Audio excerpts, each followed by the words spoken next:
Watch the kids tonight, will you? We have plans. The moment my mother said those words, standing in the doorway of the living room, my thoughts froze. In the center of the room, where Christmas songs were softly playing, she spoke like a queen granting an audience in her own castle. Beside her, my sister curled her lips and added, "It's not like you have plans anyway, right?" Why were they here? And why were my 5 nieces and nephews running wild in the house I know I locked before leaving? Snacks were scattered all over the floor. On the sofa, my 7 and 5-year-old nephews were wrestling as if they were in a ring. My 6-year-old niece was shaking the antique snow globe I had treasured for years, while the 3-year-old had begun scribbling on the wall with crayons. The youngest, barely a year old, was cheering them all on with delight. My beloved fiancé, Steve, the Christmas tree he had so lovingly decorated, was flickering weakly, as if begging for help. I had just come home from a trip to find antique tableware for a gourmet magazine feature, still holding the beautiful cutlery set I'd bought as a surprise gift for him. All I could do was stand there, frozen, staring at the impossible scene before me. Only a few days ago, this house had been full of hope and joy.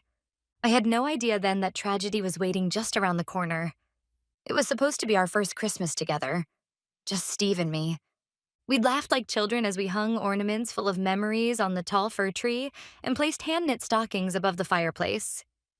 Steve, a chef at a famous restaurant, loved planning the Christmas dinner menu with me. Those moments together were pure happiness. This year's turkey will be special. I'm using a secret blend of herbs. I want your parents to try it someday too, he said with that gentle smile that always made me feel he was my true family. That weekend, we went shopping for a gift to bring to Steve's parents' house. We found a bottle of vintage red wine, one his father had been searching for years. It wasn't cheap, but we didn't hesitate. We wanted to see his father's face light up. "I can't wait to give this to him," Steve said, holding the bottle carefully. Seeing his smile, I couldn't help smiling too. That peaceful, fulfilling time was everything I had ever wished for. But that night, my phone lit up ominously. A message from my sister. "Got plans for Christmas?" Short and blunt. I took a breath and replied, "I'll be spending it with Steve's family." It was read instantly, but no reply came. I didn't know then that it was the calm before the storm. Looking back, there had been warning signs. It was about 2 months ago when my mother came over for a visit. In the middle of a casual chat, she said, "Hey, just in case something happens, why don't I keep a spare key to your house? You can be forgetful sometimes, and it'd be a problem if you locked yourself out." I politely but firmly declined. "It's fine. Steve has a key too, so you don't have to worry." My mother looked slightly displeased and said, "Well, if you're fine with it, then I suppose that's all right." At the time, I thought that was the end of the conversation. Then last month, during plumbing repairs in my apartment, I couldn't take time off work to supervise the contractors. So I asked my mother, who lived nearby, to hold on to my key and handle it for me. Of course, she returned the key later that day. I never imagined that in those few hours she would betray my trust. Behind that helpful smile, she had hidden something far darker. I didn't yet realize that my mother now saw my home as a kind of second house, a place she could use whenever it suited her. "Why are you in my house?" I managed to ask, my voice trembling. My mother took something out of her handbag and I heard a small click. It was a familiar object, but one that should never have been there. The key to my house. "When you lent it to me before, I had a copy made. It's just more convenient this way.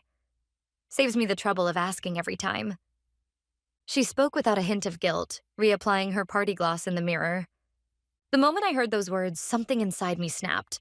My eyes dropped to the floor, to the enormous red stain spreading across the white carpet. Shards of glass glimmered in the middle, their label all too familiar. It was the vintage wine, the precious bottle Steve and I had chosen together for his father. "Oh, that?" "The kids knocked it over while running around," my mother said without even turning around. "You know how kids are." My sister, taking cheese from the fridge, snorted. "Yeah, exactly.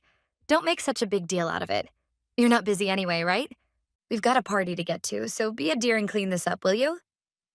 Her irresponsibly casual words made me ask quietly, "Why me? Your children did this. Shouldn't you be the ones to clean it up?" My sister sighed dramatically, as if I were being unbearably annoying.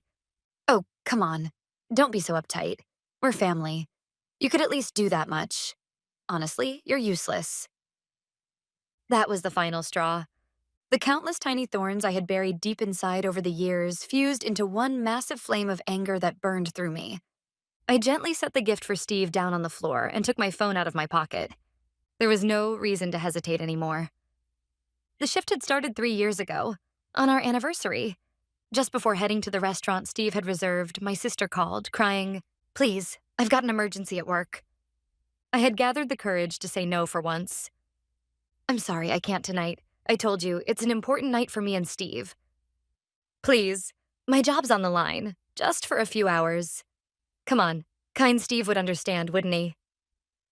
She knew exactly how to twist guilt into a weapon, even dragging Steve into it. And so, heavy-hearted, I gave in. When I called Steve to cancel, he didn't get angry. He worried about me instead.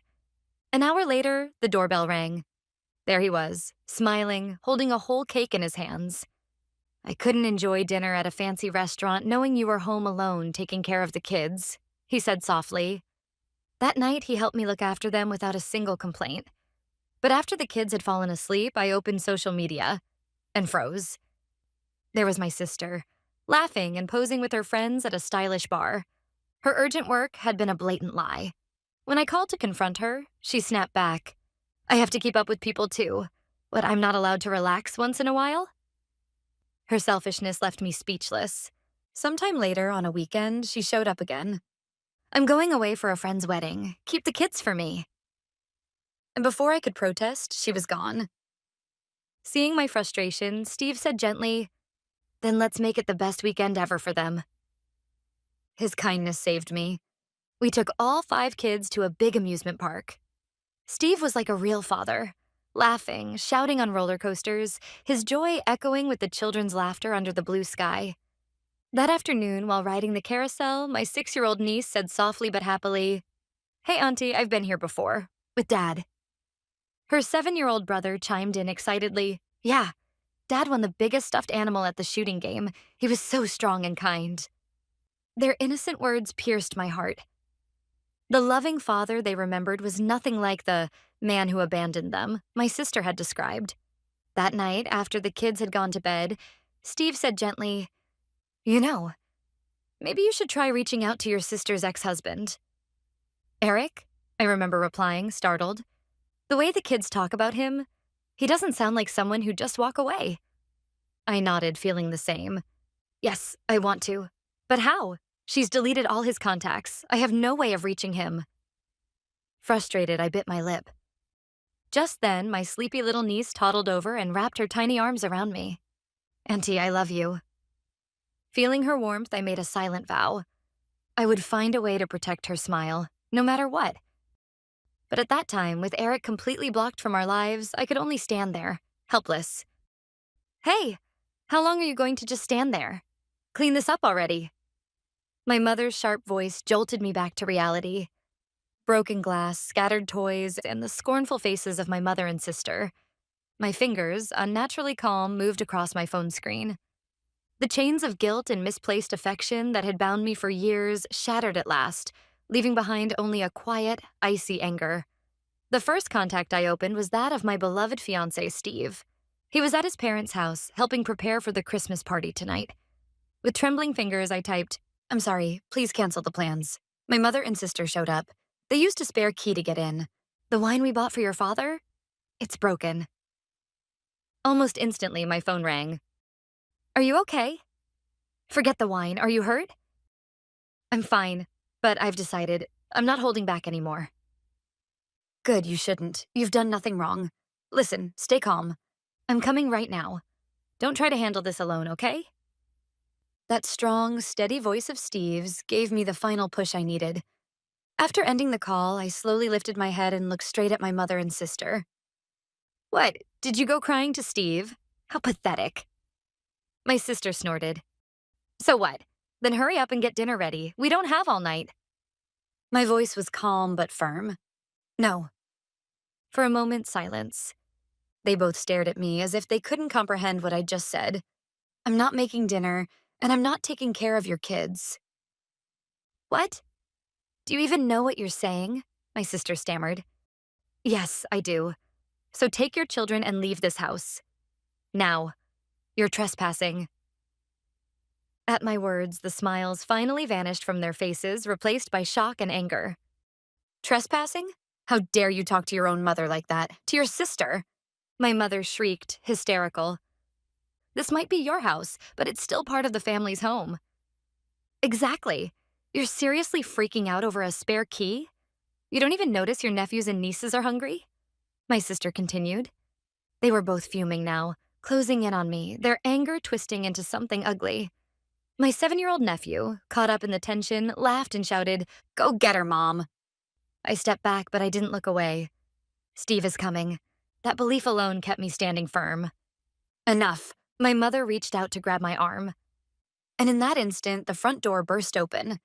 Steve's clear, commanding voice cut through the air. "Don't you dare touch her." Behind him stood 2 police officers, broad-shouldered and stern-faced. It turned out that after hanging up, Steve had immediately called the police. He must have told them everything I'd said, about the copied key, the forced entry, the broken wine, and above all, their plan to abandon the children here and leave. "Why are the police here?" One of the officers fixed them with a sharp gaze. "We received a call from Steve. He reported unauthorized entry using a copied key, destruction of valuable property, a vintage bottle of wine, and possible child neglect, given your stated intent to leave the children unattended. Would you care to explain?" The officer's tone was calm, but it left no room to run. My mother and sister went pale. Their bravado vanished. They just stood there, mouths opening and closing like fish. It would have been funny if it hadn't been so pathetic. After a long silence, one officer looked toward the confused children and asked gently, "Kids, where's your father?" The oldest boy, my 7-year-old nephew, glanced nervously at his mother and said, "Mom and Dad got divorced. Dad's really busy at work. He doesn't like us anymore. He doesn't want to see us." His small voice, so earnest yet so clearly coached, chilled the entire room. My sister quickly jumped in. "Yes, that's right. My ex-husband's work kept him so busy that we drifted apart. He's been distant from the children."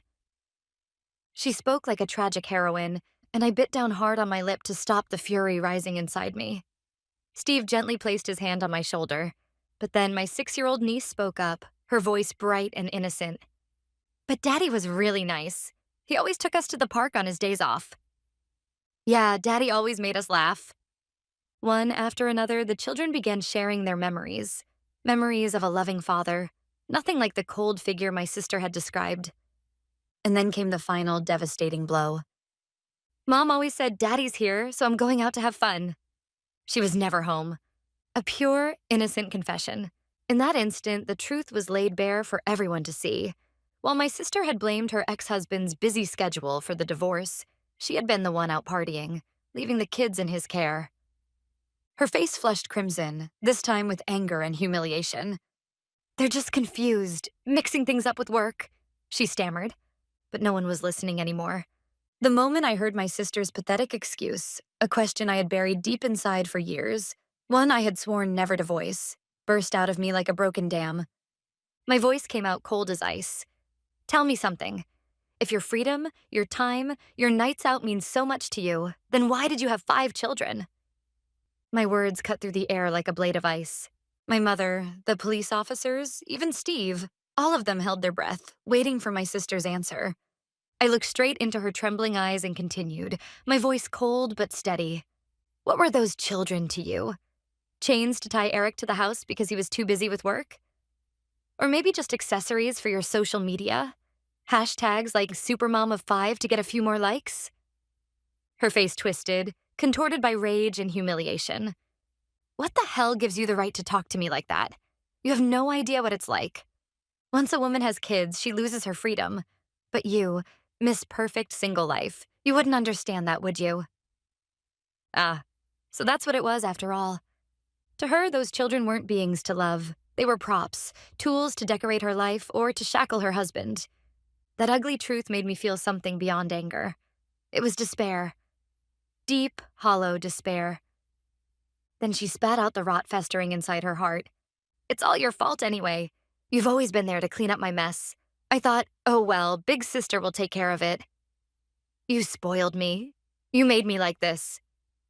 Even the officers looked disgusted by her selfish, twisted logic.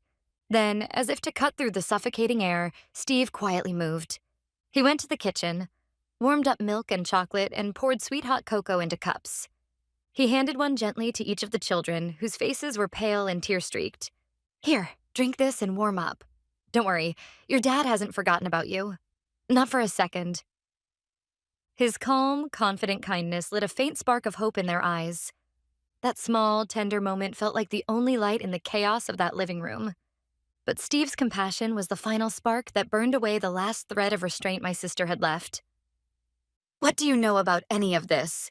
she screamed, her face twisted with fury. "Don't act like you understand.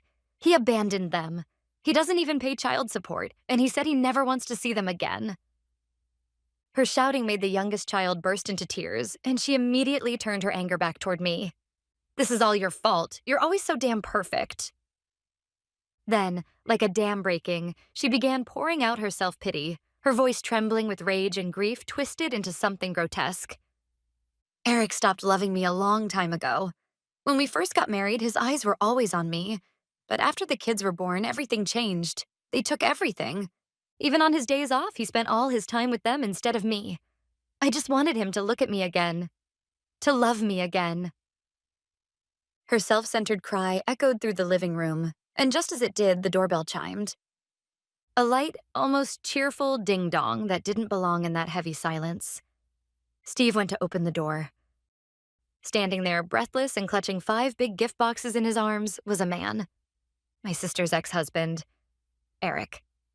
He had come rushing over after getting Steve's call, having already pieced together what was happening. In truth, ever since that day 3 years ago, I had quietly tracked down his social media account, and a few months ago, we'd started exchanging messages in secret. I'd never given up on our promise, to one day find a way forward for the children. And now, Eric had heard every word of my sister's final outburst from just outside the door. "Who said I abandoned my kids?" His voice was quiet, but it carried a weight that froze everyone in the room. After receiving Steve's call and realizing everything, he rushed over at that very moment. The first to react were the children. The 7-year-old boy who had been at the center of the chaos gasped, eyes wide and filled with tears. "Dad?" The boxes tumbled from Eric's arms as 5 small bodies rushed toward him all at once. "Daddy, Daddy!" They clung to his legs, sobbing uncontrollably, a sight both beautiful and unbearably painful. The eldest boy looked up through his tears, his voice trembling with a question he had been holding on to for far too long. "Dad, why didn't you come see us? Mom said you didn't love us anymore, that you didn't want to see us." In that instant, all the color drained from Eric's face. His voice shook as he spoke. "That's not true, not for a second. I've always wanted to see you. I've been sending child support every month for all of you." Those words struck like a blade. Undeniable, final proof. She had been taking the money, while poisoning their hearts against their father, breaking the bond between them for her own selfish convenience. There were no excuses left. All her lies, all her cruelty, laid bare before everyone on that holy Christmas night. My mother and sister stood there, frozen, pale as ghosts, as if time itself had stopped. The living room was filled with the sound of children's muffled sobs, and the quiet, simmering fury of their father, Eric. One of the police officers, who had been watching the heartbreaking scene unfold, finally turned to my mother and sister and spoke firmly. "We understand the situation. We'll need both of you to come with us to the station. We have to discuss the matters of unlawful entry, property damage, and possible child neglect." My mother could no longer argue. Her knees gave way, and she slumped to the floor, her head bowed in defeat. The last thing she saw before being led away was the image of her grandchildren, safe in their father's arms, sipping the hot cocoa Steve had made for them. That sight alone said everything. It was the undeniable proof of their complete defeat as mothers. After my mother and sister left with the police, the living room was filled with a strange atmosphere, a mix of awkward silence and quiet relief. The children, who had been the center of so much turmoil, were now safely nestled against their father's chest, sniffling softly but finally at peace. Eric gently stroked each child's head and then looked up at Steve and me with deep remorse. "I'm so sorry, and thank you. If it weren't for you, I might never have known the truth." "Don't apologize. You and the kids didn't do anything wrong. Those words, along with the sweet aroma of the cocoa Steve had just made fresh, slowly began to melt the frozen air in the room. Then my 6-year-old niece cupped her mug in both hands and murmured quietly, "Auntie, your cocoa tastes better than Mommy's." The words hit me like a gentle ache. Those children had always known, deep down, where real love came from. The next day, I received a call from the police. The security camera footage had provided undeniable evidence of my mother and sister's unlawful entry and property damage. On top of that, the allegations of child neglect were serious enough that they were formally arrested that very night. Normally, in cases like this, the children would be taken into temporary custody by child welfare services. But Eric immediately offered to take full responsibility and, through his lawyer, arranged the necessary paperwork within hours. Because of his quick action, the children were spared the trauma of being sent to a shelter. Within days, Eric filed an emergency petition in family court, and the custody of all 5 children was officially transferred to him. He decided to scale back his work and start a new life focused entirely on raising his kids. That weekend, Steve and I watched them leave for their new home, with smiles on our faces and tears in our eyes. The heavy chains that had bound my shoulders for so many years were finally gone. And a year later, under a canopy of blossoms, Steve and I held a small, intimate wedding ceremony. The following year, our first son was born. Healthy, bright, and full of life. Now, on some weekends, Eric, his 5 children, Steve, and I take picnics together in the park. What you see there are not 2 broken families, but 2 new ones, bound by forgiveness, resilience, and love. I had finally escaped the long years of exploitation, and together with Steve, I opened the door to a life of quiet, genuine happiness. As for my mother and sister, I only heard about them occasionally, through whispers from mutual acquaintances. All the child support money Eric had sent, money that should have been used for the children, had been wasted on my sister's indulgent lifestyle and my mother's social outings. When that stream of easy money stopped, their comfortable world collapsed overnight. My sister, who had never held a steady job, struggled to find full-time work. I heard she now juggles several part-time jobs just to afford rent. My mother, unable to rely on her anymore, had also started working, stocking shelves at a supermarket despite her age. You could call it karma and leave it at that. But even after hearing the story, my heart felt strangely heavy. I simply accepted it quietly. The inevitable reality waiting at the end of the path they themselves had chosen. It was around that time, when they were both beginning to face that harsh reality, that I received a message on my phone. It was from my mother. The screen displayed a single, short line. "How are you?" It was the first contact since that night. I hesitated, unsure how to respond, and showed the message to Steve. He smiled gently and said, "Do what your heart tells you." I took a deep breath and typed my reply. "I'm doing well. How about you, Mom?" The message was read almost immediately.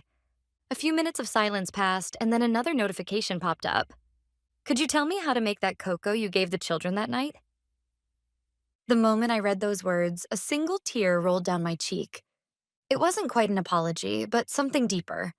A clumsy, halting first step toward redemption. We can never get back the years we lost, and maybe the wounds will never fully heal. But I believe that from that single cup of cocoa, we've begun walking, slowly but surely, down the long road toward becoming a real family again.